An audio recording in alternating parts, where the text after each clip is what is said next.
Okay, good morning. Now, I'm going to talk a little bit about Toyota Motors because I read an article a couple of days ago when I was at work about the Japanese automaker making the cars that run on hydrogen cell.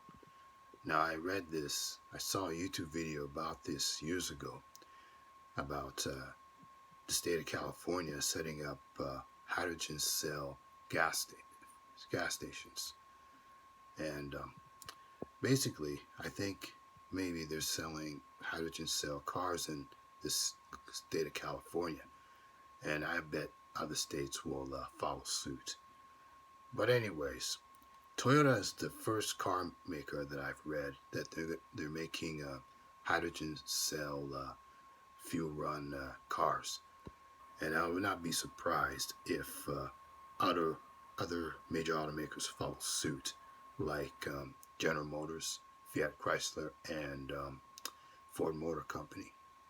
But Toyota's the first one I've read about. I mean, it seems to me that these automakers are trying to make every vehicle, are trying to make cars that run more efficiently without much money spent on gasoline. Well, Ford is already in the process of making electrical vehicles.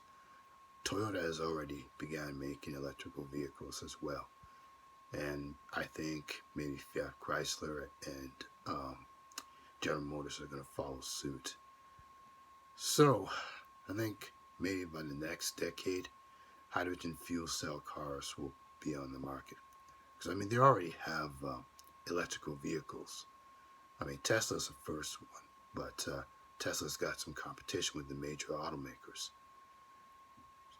So I have to say, Toyota should get on the ball because other automakers will probably look at their models and follow suit in making hydrogen cell fuel cars, hydrogen cell cars. That's what I was going to say. That's all.